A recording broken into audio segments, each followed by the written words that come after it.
जी मुर्गी ये आ रही है इन मुतासर करने वास्ते मैं फोन ते गल करदा हां। अस्सलाम वालेकुम ताया। हाँ हाँ 2-3 ਹਫ਼ਤੇ ਚ ਹੋ ਜਾਏਗੀ ਤਿਆਰ ਦਵਾਈ ਤੁਹਾਡੀ। ਅਸੀਂ ਐਡਵਾਂਸ ਤੋਂ ਬਗੈਰ ਦਵਾਈ ਨਹੀਂ ਬਣਾਈ ਦੀ। ਤੁਸੀਂ ਇਸ ਤਰ੍ਹਾਂ ਕਰੋ 20000 ਰੁਪਏ ਐਡਵਾਂਸ ਭੇਜ ਦਿਓ ਤੇ ਤੁਹਾਡਾ 30000 ਰਹਿ ਜਾਏਗਾ। ਇਹ ਅਸੀਂ ਸਿਰਫ ਤੁਹਾਡੇ ਕਰਕੇ ਘੱਟ ਪੈਸਿਆਂ 'ਚ ਬਣਾ ਰਹੇ ਹਾਂ, ਨਹੀਂ ਤੇ ਅਸੀਂ ਕਿਸੇ ਦੀ ਗੱਲ ਨਹੀਂ ਸੁਣੀ ਦੀ ਹੈ।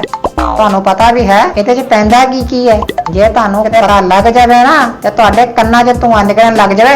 ਸੁਣੋ ਫਿਰ ਸੋਨੇ ਦਾ ਕੁਛ ਹਾਥੀ ਦਾ ਭੁੰਨਿਆ ਹੋਇਆ ਕੰਨ, ਊਠ ਦੇ ਨੌ, ਕੱਛੂ ਕੁੰਮੇ ਦੇ ਖੋਲ ਦਾ ਸੱਕ, ਹਿਰਨੀ ਦੇ ਅਥਰੂ, 12 ਸਿੰਘੇ ਦੇ ਗੁਰਦੇ, ਕਾਵਾਂ ਦੇ ਪੰਜੇ,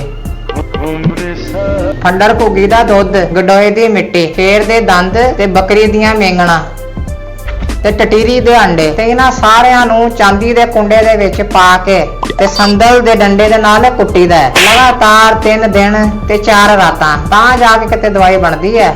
ਐਵੇਂ ਨਹੀਂ ਮਸ਼ਹੂਰੀਆਂ ਤੇਰੇ ਤਾਏ ਦੀਆਂ 4 ਚਫੇਰੇ।